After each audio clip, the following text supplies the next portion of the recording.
Now, let us begin the Plenary 2 of Seoul Climate Energy Conference 2019. For the most, I would like to welcome all panels and the moderator Kim Myung-ja, President of Korean Federation of Science and Technology Societies. I'll be handing over microphone to the moderator. Thank you.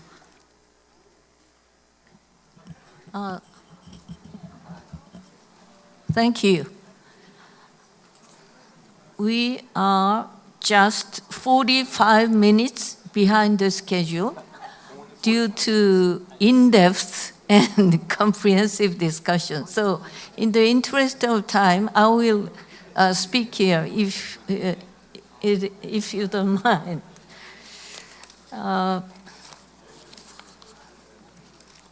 Having heard that the venue for 2020 COP26 is Glasgow,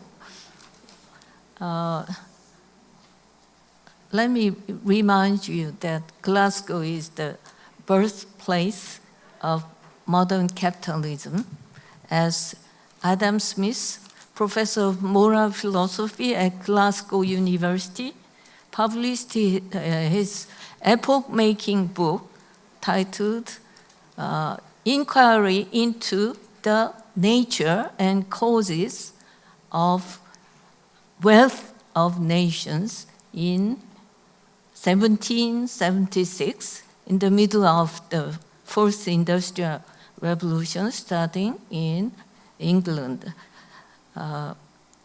Although he never mentioned the word capitalism, he became the father of capitalism. He just mentioned invisible hand. Yeah. So I like the important contribution of universities in the history, in the modern history. Higher education has been crucial for the innovation-based growth, where science, technology, and innovation is developed, giving birth to new industries since the First Industrial Revolution. We all know that universities are vital for providing not only a highly skilled human capital, but also for creating knowledge and creating and disseminating knowledge. And third important role which I'd like to stress is that universities are major engines for problem solving, especially at this age of sustainable development paradigm of we have to pursue the paradigm of sustainability and specifically the SDGs.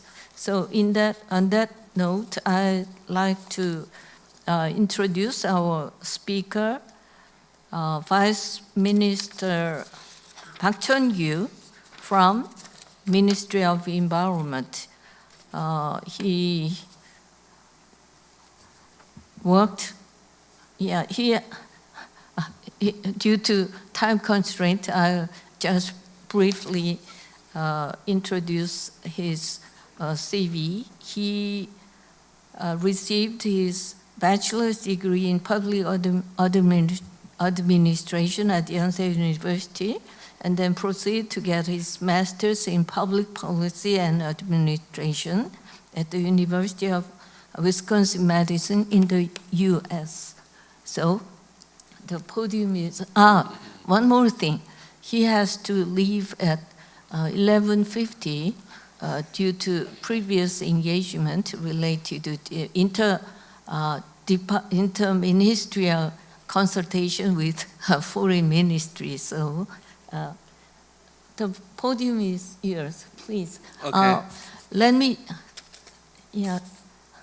Please join me in welcoming Vice Minister Park Chun-gyu. Yeah, thank you, Madam Moderator. Obviously, it's my pleasure and honor to attend this meaningful conference, and I also happy to mention the higher education role regarding the sustainable development. as Mother mentioned, I have a previous meeting engagement with the Minister of Foreign Affairs of Korea, so I should leave after this presentation. And also, I would like to ask you, understanding that I was informed that we have a very good translation service, so I'll speak in Korean from now on. And my presentation will be very brief. As you know, 우리가 잘 알다시피 세계 인구가 77억 명을 넘었고 2050년경에는 100억 명을 넘어설 것으로 보고 있습니다. 이에 따라서 per capita carbon footprint가 굉장히 급격하게 상승하고 있습니다. 우리가 소비하는 자원의 양, 그 다음에 오염물질 양도 굉장히 급속하게 상승하는 모습을 우측편에 있는 이 데이터가 보여주고 있습니다. 이 사전 유명한 사진들 많습니다. 이것도 스킵을 하고 결국은 뭐냐면 우리 흔히 말하는 대로 우리 그동안의 인간 세상을 이렇게 분류를 할 때 그동안에 없던 결국 인간이 이 지구를 지배한다는 그런 영향을 받아서 인류세, 그러니까 앤스로포신이라는 그런 말이 굉장히 설득력을 좀 얻고 있습니다. 특히 현대 문명은 아주 간단하게 요약하면 커런트 휴먼 시빌라이제이션은 딱 파슬 퓨얼에 좀 완전히 우리 화석연료에 완전히 의존하고 있다. 특히 과다하게 의존하고 있다고 요약할 수가 있습니다. 특히 석탄이라든가 석유나 특히 석탄에 대해서는 오늘 앞서 들어보니까 석탄에 대해서도 굉장히 말이 많이 나오던데 이 석탄에 대한 과도한 의존이 여러 가지 문제를 일으키고 있다. 특히 온실가스 문제, 그 다음에 또 하나가 이런 석유 화학 제품을 통한 이런 플라스틱 문제, 이 플라스틱 쓰레기 문제가 굉장히 문제가 되고 있고, 여섯 번째 대멸종으로 일컬어지는 급격한 생물종 감소, 그것이 가장 큰 문제가 되고 있다고 보고 있습니다. 결국 우리가 추구해야 될 것은 흔히 말하는 대로 새로운 트랜스포메이션, 새로운 문명의 대전환이 정말 우리 현대에는 필요하다 이렇게 보고 있습니다. 앞서 우리 마더레이터께서 설명을 했습니다만 문명의 대전환을 위해서는 정말 고등교육기관, 특히 대학의 역할, 상하탑의 역할이 굉장히 중요하다고 생각을 합니다. 간단히 예를 보면 그간에 어떤 보면 식량 부족, 이 푸드시큐리티 스케어서티 문제에 관련했을 때도 결국은 이 퍼틸라이저라든가 페스사이드를 발명하고 하는 것은 결국 대학이었습니다. 아울러서 이런 질병 문제가 생겼을 때도 이런 항생제라든가 이런 걸 발견해가지고 인류의 건강을, 흔히 말하는 또 라이프 스팬을 굉장히 확대했다는 문제, 그런 것을 굉장히 어떻게 보면 우리 대학에 큰 역할을 했다. 특히 환경 또는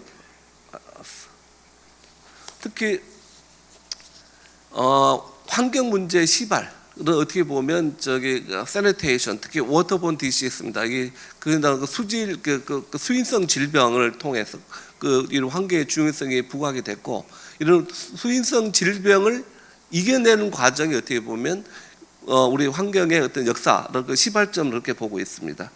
그걸 통해서 하수 처리장이라든가 폐수 처리장, 이런 모든 특히 나중에 소각장까지 이런 것이 만들어진 것은 결국은 대학에서 큰 역할을 했다 이렇게 보고 있습니다. 이걸 조금 더 구체적으로 설명해 주면 어떻게 보면 전환적 테크놀로지, 트랜스포머드 테크놀로지를 위해서는 역시 어떻게 보면 그동안의 다품종, 대량 생산 체제라는 사회 체제에서 어떻게 보면 리뉴얼 에너지로 바뀌어야 되고, 카본 프리를 할 수 있는 트랜스포테이션, 전기차라든가 소수차, 그 다음에 플라스틱 대체제, 이런 것도 개발이 필요한, R&D가 필요한 것이고, 이런 과정에서는 새로운 경제, 사회 체제가 좀 필요하고 있습니다. 로우 카본 이코노미도 필요하고, 특히 서큘러 이코노미, 자원순환 경제, 그 다음에 그린 이코노미, 이런 것은 어떻게 보면 경제학 또는 사회학 과학에서 준비를 해야 될 사항이고, 그 다음에 어떻게 보면 정부 정책에 대해서, 정부 정책이 어떻게 보면 도시 계획이라든가, 그 다음에 새로운 그린 텍세이션, 탄소세라든가 이런 새로운 세제를 통해서 사회 전체가 전환할 수 있도록 만드는 게 필요하다고 보고 있습니다. 거기에 가장 핵심적인 역할을 할 수 있는 게 어떻게 보면 지지층을 확보하는 게 굉장히 중요한데 그것은 결국은 에듀케이션 아웃리치 프로그램이 굉장히 중요합니다. 그것은 결국은 교육에서 역할이 중요하다 그렇게 생각을 하고 있습니다. 관련해서 전 세계 다른 여러 나라 예가 있습니다만 세계 유수의 교육기관에서도 지속 가능성 교육에 대해서 굉장히 앞장을 서고 있습니다. 이는 하버드 대학교 같은 경우에는 이 서스테이빌리티 지속 가능성 제고를 위해서 클라이밋 체인지 솔루션 펀드를 만들고 이를 통해서 과학, 클라이밋 사이언스라든가 에너지 트랜지션이라든가 그다음에 기후 적응, 어댑테이션 이쪽 분야에 대해서 연구 지원을 해주고 있고 콜롬비아 대학도 그 학제적 연구, 인터디시플리너리 리서치를 통해 가지고 특히 물 분야, 그다음에 에너지 분야, 그다음에 그 기후 변화 분야, 그다음에 도시화 이쪽 분야에도 연구를 하고 있습니다. 브리티시 콜롬비아 대학에서도 응용 연구를 통해서 특히 제로 이미션 빌딩이라든가 바이오 에너지 분야에 대해 연구를 하고 있습니다.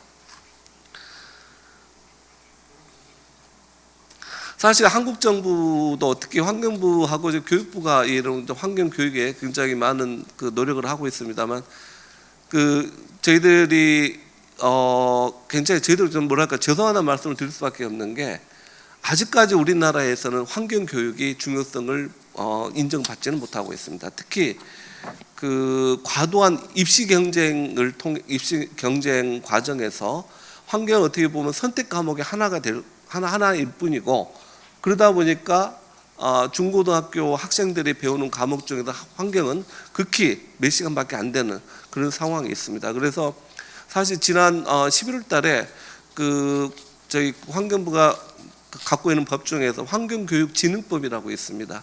이 환경교육진흥법 개정안을 통해서 이런 어떻게 보면 인센티브 제도죠. 결국은 강제적으로 할 수는 없어서 교육 과정에 그 환경과목 강제적으로 넣을 수는 없어서 인센티브를 더 강화하는 그런 법을 정부안을 지금 만들어서 국회에 제출한 바 있습니다. 앞으로도 결국은 환경교육 특히 그 지속가능 발전을 위한 환경교육에 대해서 환경도 나름대로 하겠습니다만 결국은 여기 계신 분들이 여론 주도층의 적극적인 지지가 저는 꼭 필요하다고 생각을 합니다. 그래서 앞으로도 이런 환경교육 특히 어린 학생들의 교육도 중요하고 저는 오늘은 고등교육기관이니까 고등교육기관에서는 어떻게 보면 훨씬 더 많은 그 목소리를 내주셔야만 결국은 이런 환경교육이 우리 사회에서 중요성을 갖게 되고 그걸 통해서 우리 사회가 좀 더 지속가능 발전을 이룩하는 그런 계기가 될 수 있다고 생각을 합니다.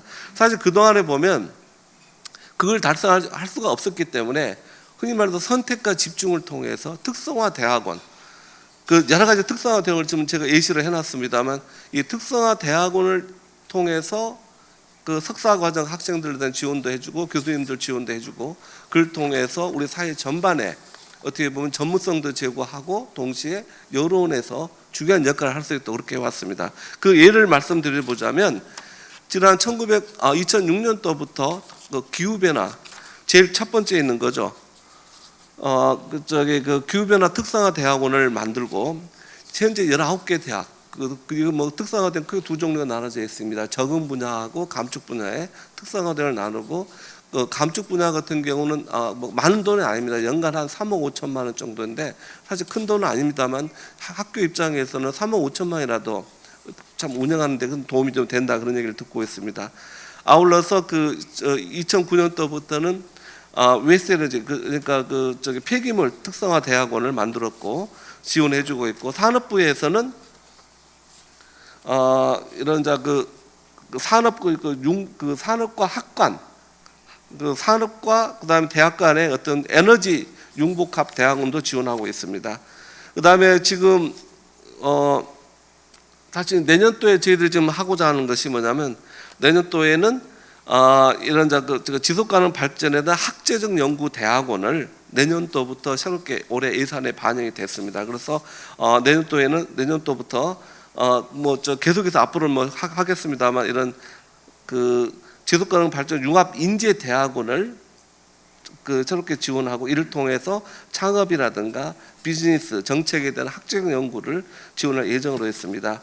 내년 아마 2월 정도 되면 저희들 신청서를 접수하고 선정 절차에 착수할 예정으로 있습니다. 또한 산업부에서도 에너지 간 융합, 정보통신 기술과 에너지 간의 융합을 위해서 에너지 융복합 대학원을 내년도에 새롭게 지원할 예정인 것으로 알고 있습니다. 또 하나 저희들이 지금 중심적으로 생각하는 분야는 뭐냐면 결국은 산업체에서도 어떻게 보면 전문가들, 특히 환경을 전공한 사람들에 대해서를 통해서 전문가를 고용을 하고 그 고용을 통해서 산업체의 어떤 그 환경 법규에 대한 컴플라이언스 준수를 높이고 그걸 저희도 계속 추진을 하고 있습니다만 그것도 뭐 쉽지는 않습니다. 왜냐하면 자유경제 하에서 그런 의무 고용을 한다는 것 자체가 쉽지는 않습니다. 그래서 저희들이 흔히 말하는 대로 채용을 의무화하는 그런 제도를 유지를 하고 있습니다. 뭐 또한 그걸 저희들 표현 어떻게 하면 그다음에 또 그 MRB 같은 경우 우리 환경부가 우리나라가 단기간 내에 기후 변화에서 어떤 인프라스트럭처를 굉장히 빨리 구축해내는데 특히 MRB 분야에서 저희도 굉장히 많은 역할을 했다고 생각합니다. 그를 위해서 그동안에 그 MRB 전문가를 양성하기 위한 그 전문가 과정을 계속해서 추진해 왔고, 그 다음에 뭐 또 하나가 우리 또 측정 분석. 사실은 보면 아마 여기 계신 분들 잘 아시겠습니다만 모든 정책의 기본이 되는 게 그 데이터입니다. 그 측정 데이터고 그 데이터를 위해서 사실 측정 분석 전문 기술사 우리 측정 부사 기사 자격증을 의무적으로 고용하도록 그러한 제도를 법적으로 만든 바 있습니다. 이를 통해서 아마 내년 2020년부터는 아마 측정 기술사가 의무적으로 고용되게 한 방법을 측정 분석사를 의무적으로 고용하는 제도를 좀 추진하고 있고, 그다음에 환경 영향 평가가 굉장히 중요한 제도가 있습니다. 그래서 환경 영향 평가에 대해서도 의무 고용 제도가 원래는 2020년부터 하기로 되어 있습니다만 아직 숫자가 그게 미치지 못해가지고 한 2년 정도는 더 유예되는 그런 그렇게 될 것 같습니다. 그래서 사실 그 한국에 있는 대학에서도 보면 이게 저희도 예시를 했습니다. 카이스트 그 경영대학에서 그 녹색 성장 대학원도 해오고 있었고, 서울대 같은 경우는 지속가능 발전 연구소가 만들어져 있었으면 고대도 지속발전 연구소, 연세대학 같은 경우는 글로벌 사회공헌원, 또는 뭐 기타 서강대도 지속가능 기업 윤리 연구소라든가 여러 대학에서 이런 연구를 하고 있습니다. 이런 연구 자체가 어떻게 보면 우리 제가 판단하건대 우리나라의 어떻게 보면 지속가능 발전을 위한 든든한 학문적 그 베이스가 되고 있다 이렇게 생각을 하고 있습니다. 앞으로도 이런 대학에 대해서 그 환경부는 많은 노력 지원을 못한 어려움이 있습니다만 열심히 지원해서 이 우리나라가 정말 지속가능 발전을 이룩하는데 어떤 모범적인 그런 나라가 되기를 희망합니다. 아울러서 우리나라에 앞서 우리 GGGI도 와 있습니다만 우리 정말 GGGI가 정말 많은 역할을 하고 있습니다. 그래서 특히 그런 개도국의 어떻게 보면 그동안 한국이 경험하면서 그 경제 개발을 하면서 그 환경 오염을 해쳐온 과정 자체는 어떻게 보면 교과서에서 볼 수 없는 정말 살아있는 생생한 정보라고 생각을 합니다. 이런 GGGI를 통해서 환경부랑 같이 협력해서 개도국에게 일일이 그다음에 당연히 GCF는 재정적으로 지원해주고 있고 그걸 통해서 정말 그 전 세계가 지속가능 발전을 이룩하는데 큰 도움이 될 거로 생각합니다. 제가 환경부 차관이 작년 8월에 했는데 그 이후로 출장 간 날은 전부 다 개도국이었습니다. 그 개도국 가서 제가 첫 번째 하는 말이 뭐냐면 저는 환경부에서 처음 공무원을 시작했고 지금까지도 환경부에서만 일하고 있습니다.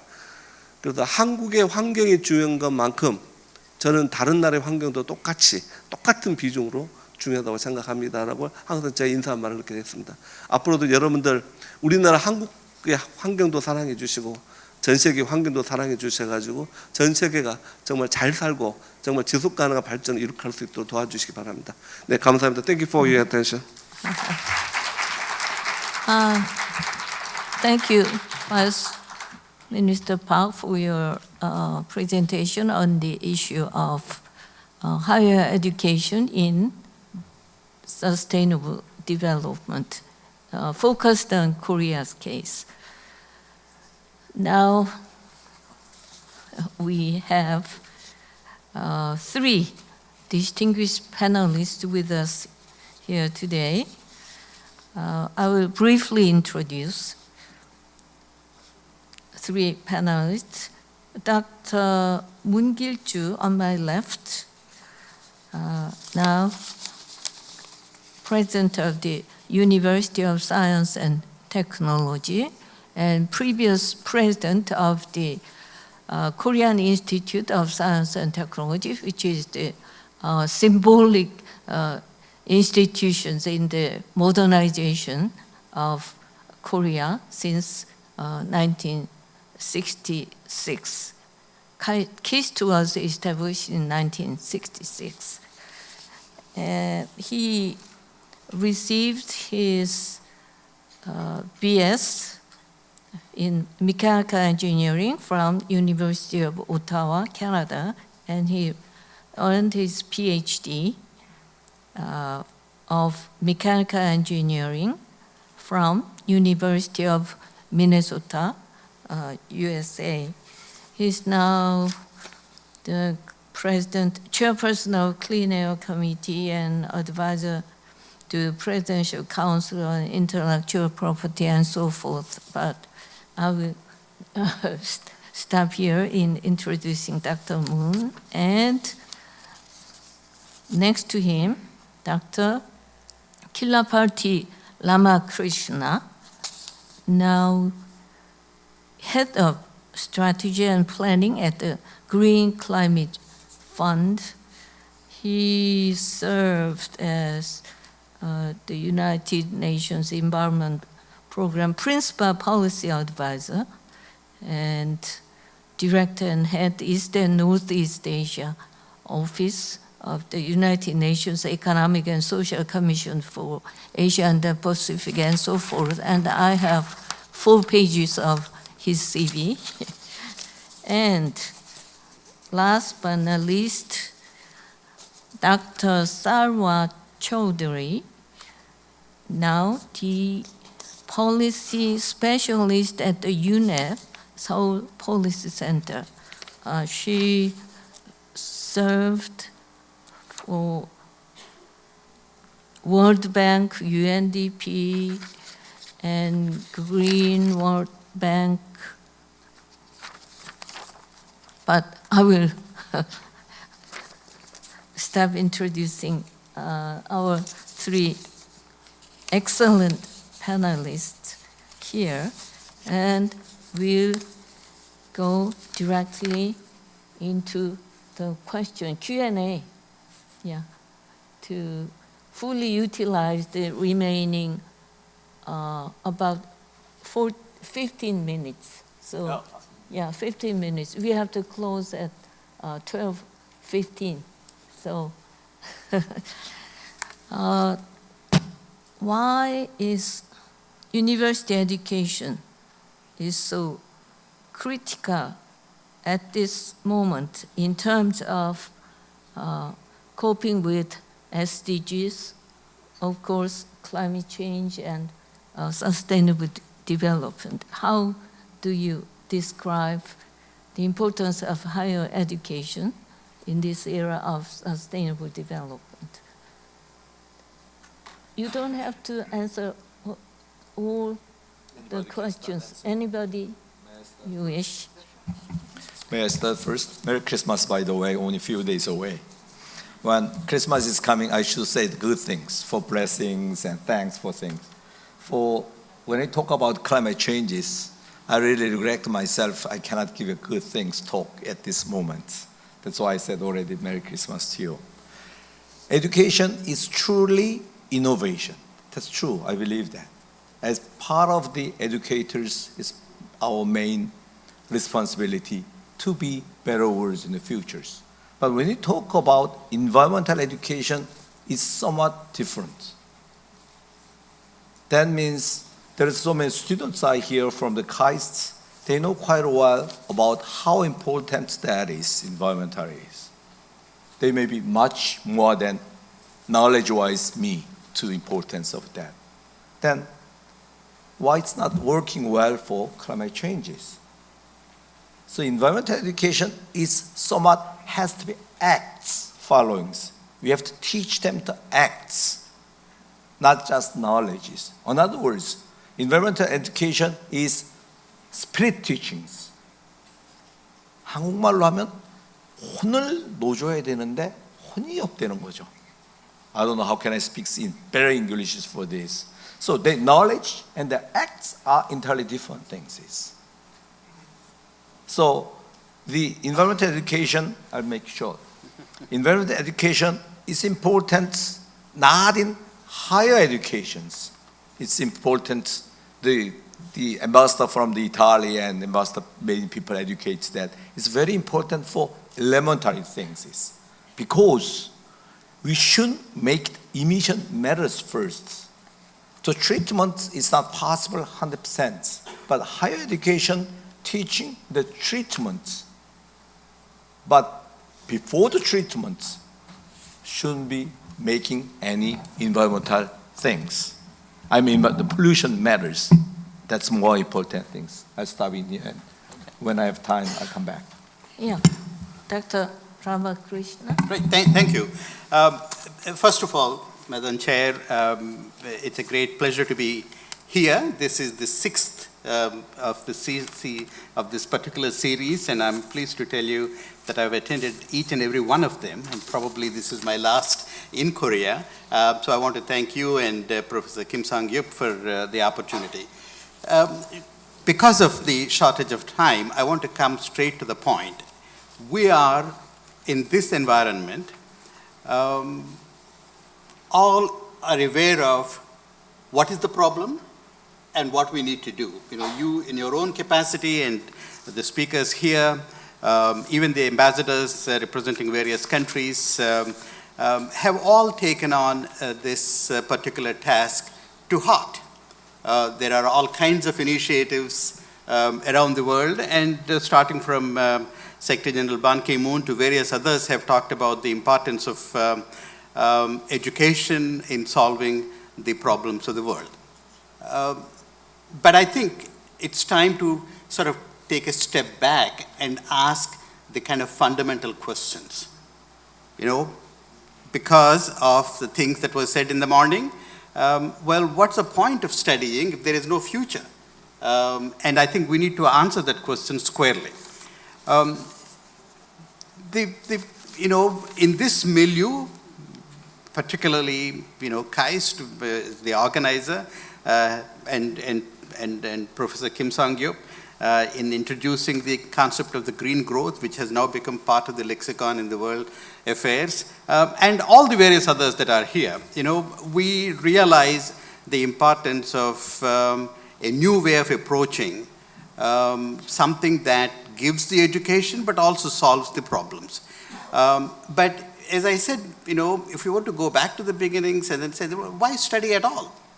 Why study at all? Well, you know, it's been said famously that Derek Bok, who was president of Harvard University for some 20 years, was confronted by a parent saying that, you know, you keep telling us education is important, but it is so expensive. You know, why go through that? And, you know, his answer, of course, was, well, if you consider education is expensive, consider the alternative, ignorance. It's even more expensive than what you pay for the education. But leaving that aside, the first and foremost point is, well, if you study, you're studying, you know, not just in terms of the evolutionary scale to be a global citizen and to learn about living in a civilized society, you're studying to take care of your own future. You want to first and foremost get a job and then, you know, continue on that path. But getting a job with the kind of education that is not, I'm not talking about the institutions that are represented here, but more broadly, is not a given, because we still follow disciplinary lines in terms of what you teach in the undergraduate studies and then, you know, go on to graduate studies. But the jobs are not there, you know, for those kinds of things. And we need to find jobs that, we need to find education that gets us the kind of jobs that, that people would be happy about. But leaving aside just getting a job, the question is about the world that they're going to go into at the end of this education. And that's where I think the problems that we are addressing here, and climate change being the most prominent one here, becomes really important. The complexity of the problems faced by the world community today is so much that if you're not prepared for it, you're not really able to solve them. People talked about COP25 not being a success, and then they talk about Article 6. Well, if you just read the Article 6 in plain English, it doesn't really tell you that there is any major issue to deal with. I mean, in the sense that it feels like, well, oh yeah, this makes sense, we can do that. But then each sentence, each phrase comes with a history. And that history we need to prepare, and there is not in any of the places that we have in educational institutions things that train us to deal with those kinds of issues. And then that's where I think we need practical know-how and how do we move forward with it. I will stop there and then I'll come back to other questions. Thank you, Madam. Yes. My next question is, what should universities do to solve to pursue the SDGs in terms of science, technology, and innovation? Dr. Chowdhury, please. Thank you, Madam Chair. Just to clarify, I'm Sarwat Chaudhary. I'm working at UNDP here in Seoul. So I manage UNDP's Environment and Climate Program, and I'm also responsible for some of our global programs. So thank you for this excellent question. Before I start speaking, I also want to kind of echo Madam Oyun when she mentioned that it's not time to be disappointed. I was also at the Climate Summit in Spain and just returned, and I think there are, looking towards our younger generation, it's important to have actions in terms of higher education in the universities and how to introduce SDGs. I think there is already a lot of sensitization going on. So the challenge that Greta's no school on Fridays, there are people who are becoming more activists, but there is more interest in research, and I think where we can actually make a huge difference in terms of critical applied research on innovation and evidence-based learning. So in higher education institutions, evidence-based research, data collection, these are important. If we just look back into the the tobacco industry, we knew the connection between tobacco industry and cancer in the 1950s, but it took years and years to actually ban tobacco. Because how did this happen? Because there was a lot of PR associated with not sharing the actual scientific research or sharing confusing. I mean, I was just looking at an MIT study looking into how selective sharing of scientific research was being done. So it's very important that we look into evidence-based research when we are talking about climate change ambitions and sustainable development work. Vice Minister Park mentioned the interdisciplinary research that's happening in Columbia University. So from UNDP, we have been working with the Columbia University Professor Jeffrey Sachs and his Earth Science program on interdisciplinary connections. Also with Qatar University, we're working on data, AI issues. Also, I think looking into higher education, but scaling back to high school education, it's also very important. An example I quickly wanted to give is in Cambodia. Cambodia, there's a lot of, we try to give an example of Cambodia as a model to follow, because Cambodia obviously is very vulnerable to climate change. And last 4 years, at least twice, the schools had to be closed because of the extreme heat wave during the dry season. But in Cambodia also, we are introducing with various partners this high school curriculum on climate change, where students are learning about climate change, but not as like a subject, but is in an interdisciplinary way. So when we are talking about climate change, this has to be also in other subjects that's reflected on social sciences, the impacts on displacement on people's lives. What are the innovative ways to go about, to solve this, adapting to climate change change patterns. And so, and another point I wanted to make is it's very important to do learning by doing. So, so that has to start from schools, that's universities. So even with simple measures like, not using plastics at school cafeterias or universities, you reducing waste, composting waste. So students are already doing, showing them an alternative to methane emission through composting. So there are different ways of making sure that the students are not feeling helpless, but actually taking part and then getting interested. So because if we are just talking about doomsday scenarios, that kind of I think there was a Guardian article that you feel like there is no action, you can't make a difference, but obviously younger generation can make a difference. So that's how we can proceed. Yeah, I'll stop here. Yes. Dr. Ramakrishna? Thank you, Chair. The point to make is that we have a number of universities around the world, many of them are talked about here, that are really introducing innovative programs in terms of dealing with the major issues facing the world. Yes. But we cannot sit by and think that we are addressing the problem. What we need to do is to really scale that up by orders of magnitude. And we need that at the highest levels. One such thing that comes to mind, where Korea is an active partner of, is Association of the Pacific Rim University Presidents. So they are talking about, curriculum needs, at that level. And then of course, in Europe, you have Erasmus programs. There are a number of universities that are really introducing programs that train people to deal with the complexity of global environmental management, whether you call it sustainable development, climate change, oceans, land management, everything. There is a complexity that we are just not introducing at the practical level, in the curriculum needs, and we need to do that. So scaling up is the most important part of it, and things that, for example, Secretary General Ban Ki-moon is doing with his SDG institutes around the world, and we have now Tsinghua University has been talked about a great deal. I think that's important.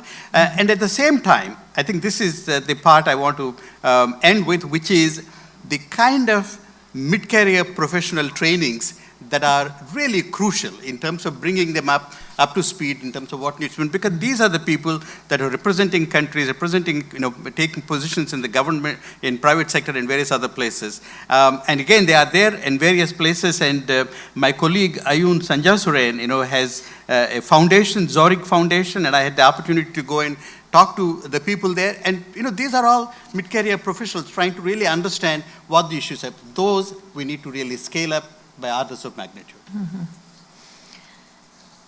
Yes, we have just 5 minutes Can I just with us. one more things for that? As I mentioned again, what is higher education is, especially for the environmental, is the treatment technology development is very limited. The important thing of the higher education is higher educators should give a right opinion to the opinion leaders. It could be government, it could be searching for the leading peoples. That's the most important things. The research parts is very limited. But I really regret when I come in Korean meetings in here, most of the Korean opinion leaders coming in the opening sessions, and they just speak what they want to speak, and they goes away. These facts in here. How much do they know? Do they really know much? They should sit down and listen for the specialists' opinions and start learning. That will change the world. How to do it for that? Well, do I have to say too much? Well, I think it's very important for things there once. Also, there's no boundary for the higher education for environmental, like the climate changes, especially for elementary schools, middle schools, universities. It's not a teaching place anymore for educations. That's a learning place, especially for environmental things. So we have to change the environmental's to learning place. Learning and teaching is different. Learning is actually your body acts as like environmentalist. Teaching, your own brain works and your acts not does like that. So it should be higher education, higher educator place, be a learning place so they can leading for the societies. Now, if I may go back to basics, what can higher education leaders, faculty, and students do to implement the concept of sustainable development in the institutional vision, mission, and plans, and their organizational culture? This is my last question. 1 minute for each panelist, please.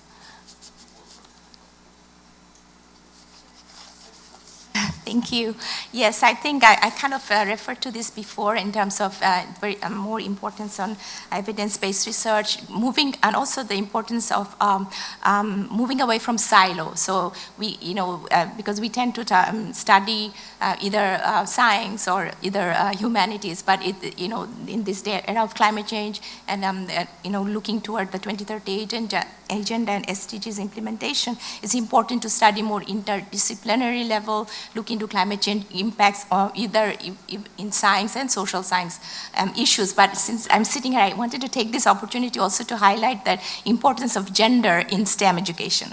If you look at the recently announced the 2019 Nobel laureates in science, all 9 Nobel laureates are men.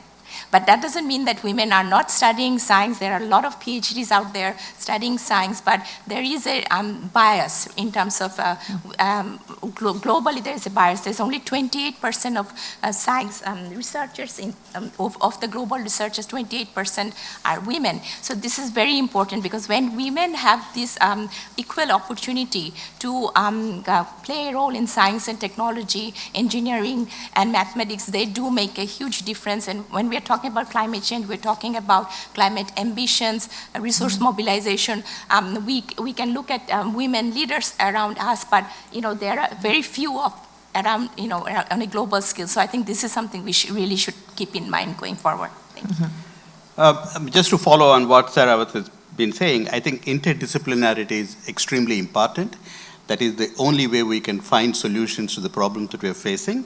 And the question that you asked was about the higher education, the administrators, what role can they play in this? In terms of tenure decisions, whether you confirm a person to continue in the teaching profession or not, the question is always with reference to how much he or she had produced in these professional journals. Interdisciplinarity is not given the same kind of value as doing your professional, silos research.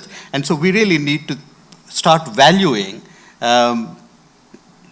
people who are trying to make connection between disciplines. And I'm sure there are metrics available at various places, but they're not universally applied. And I think we really need to do that. And the more you do that, I think there is an enormous amount of appetite. Before I joined the UN, I was a university professor, and the kinds of things that the students are willing to do, once you excite them and interest them in what needs to be done, and they come up with all sorts of solutions. There are just 2-3 things that I want to mention. One is when Ban Ki-moon was Secretary General of the United Nations, he introduced the Academic Impact, an initiative of the United Nations where he brought in lots of universities from around the world to be members of that, and then continue contributing solutions to sustainable development. And we need to encourage them not just in terms of as being part of that and then getting an occasional award here and there, but doing those things is also going to help them in their own career, and I think that is really vital. And again, sitting next to a university president here and, a number of others that are here, I think, this is the kind of message that they have to take. Interdisciplinarity, finding solutions to the problems that the world community is facing today, whether it is climate change or sustainable development, the whole range of things, I think is really vital. The last point, Madam Chair, I want to say is that these are solutions, these are approaches that solve only part of the problem that we have. For the students to take this seriously, they need to have hope that when they graduate, that there is a world that they can lead a happy and fulfilling lives. And if we don't find solutions to the climate threat, and be able to make progress on sustainable development goals, we are not going to give that hope to the younger generation. I think really we need to work on that. So it's not just one set of solutions, we need to work on a range of them, and only then would we be able to get to where we need to be. Thank you. Thank you. What is true higher education? I think reduce the emission first, not the technology development. If you want technology development, do the impact research, not just for your own papers. That's it. Now it's time to wrap up the plenary 2. I apologize for not opening up the floor for Q&A. Yeah. My last word is to the government. The government should view universities as engines of problem solving and of national development, especially in this age of sustainable development, because universities are centers of innovation. Thank you. Thank you very much. That concludes the plenary 2 of the 6th Annual Seoul Climate Energy Conference 2019.